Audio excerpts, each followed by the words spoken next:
Hi guys! This is Angelbert Morales from E. Rodriguez Vocational High School.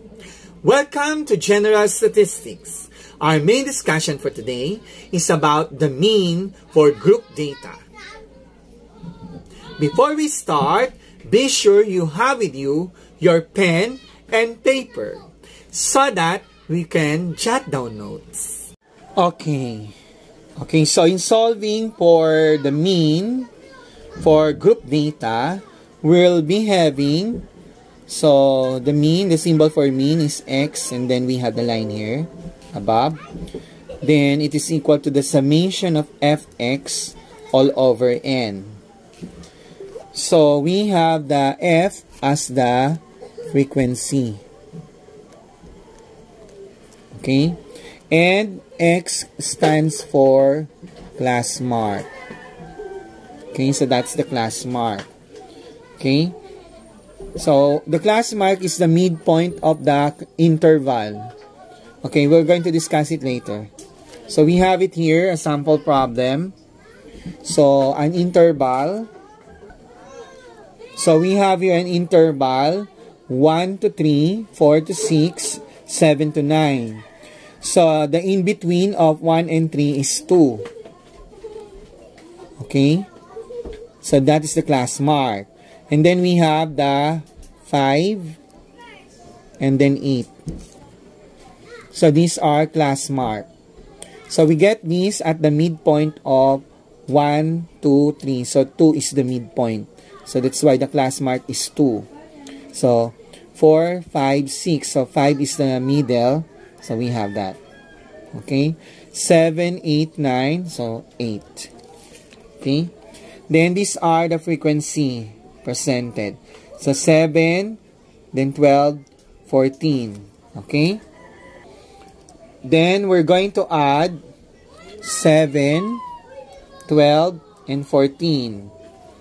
So this is 26 plus 7, that is 33. Okay, so we add these 3, 7, 12, and 14. Then we have to solve for the fx. So the f is the frequency, and then the class mark, that's the x. Okay, so fx, so we're going to multiply. So 7 times 2, that is 14. Okay, so then 12 times 5, that is 60. Okay, so that's 60. So 5 times 12, 60. Okay, then we have 8 times 14. So you can use your calculator to multiply it. Okay, so then we have 112. Okay, so now for the summation of fx, so we're going to add these 3. 14 plus 60 plus 112. So if we're going to add all of it, that is 186. Okay? So that's 186. Okay? Going back with the formula, mean is equal to the summation of fx over n, we copy the summation, that is 186. So we substitute the given value. Then for the n, we have 33. So we divide it to 33. So 186 divided by 33, that is 5.636 or 5.64. So 2 digits after the decimal point. Okay, so that is our answer for the mean. Okay, so this is the mean for the group data. Sample number 1. So let's have another example. The age distribution of farmers affected by schistosmiasis, a disease caused by a parasite, Schistosoma japonicum, from a certain barrio of San Juan, Batangas, is given below. So compute the mean age of the farmers who suffered from schistosomiasis. So these are the age bracket. So we have 16 to 20, 21 to 25, 26 to 30, 31 to 35, 36 to 40, 41 to 45, and 46 to 50. Then these are the number of farmers from each age. So we have 2 for 16 to 20. Then we have 8, 15, 10, 6, then 5, and then 4.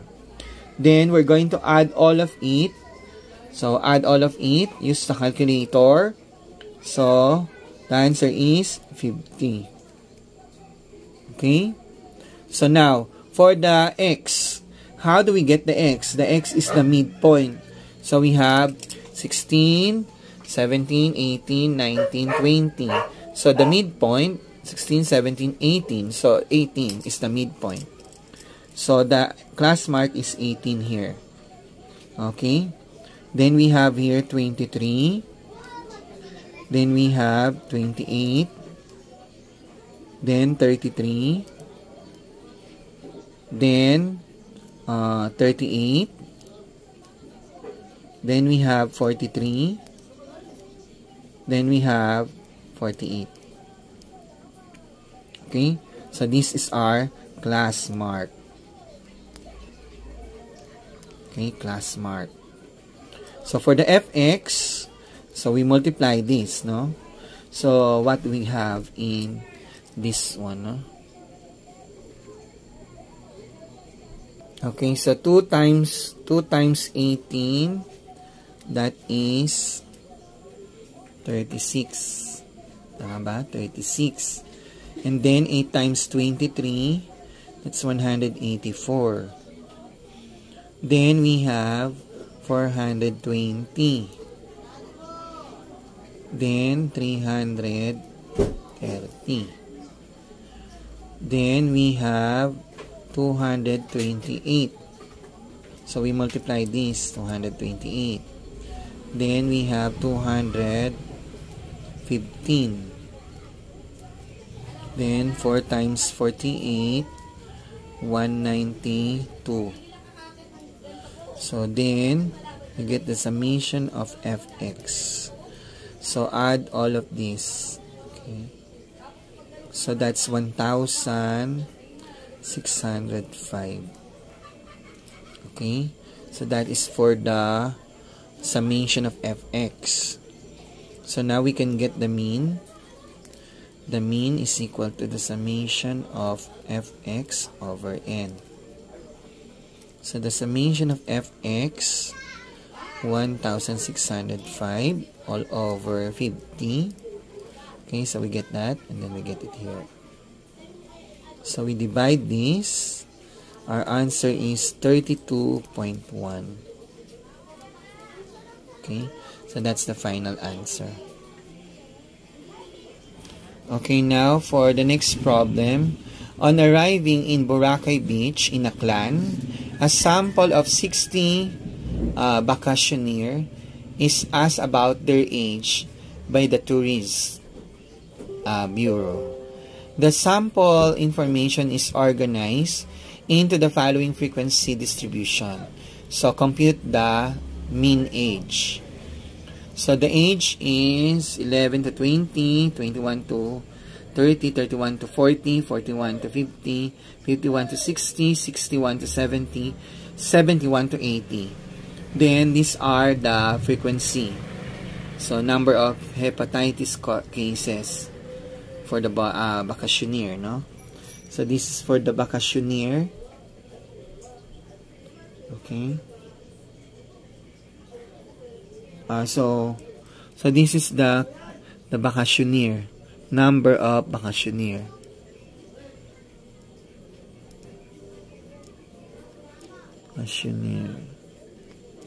Okay, number of vacationers. So we have 5, 7, 12, 22, 8, 4, and 2. So of course that is 60. We already have 60 there in our statement. Okay? So the number of vacationeer is 60. And then all of them are distributed according to their age. Okay? Then the mean for 11 to 20 is it's too difficult, no? We have to divide, no?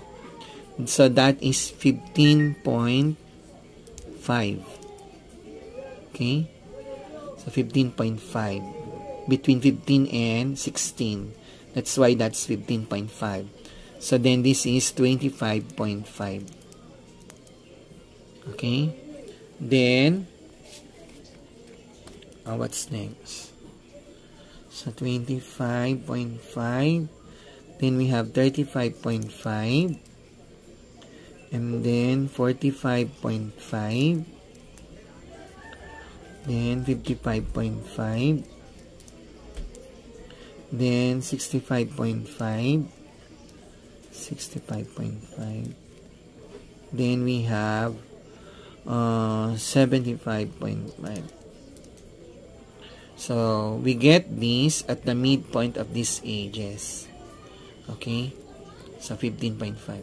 Then we multiply the class mark and the number of vacationeer or the frequency. So this is the frequency. 5 times 15.55. So that is 77.5. Then 178.5. Then 426. Then 1001. Then 444. Then we have 262. Then 151. Okay? So we get the summation of the fx. So add all of these. Use the calculator, the magic calculator. So 2,540. So that's the summation of fx. So then we can calculate the mean. Summation of fx all over n. So substitution, 2,540. And divide it by 60. So what we have 42.33. So this is the mean age of the participants. Okay. So that's all for today, guys. If you like our video, please don't forget to subscribe and share. Bye-bye. Hope to see you for the next episode.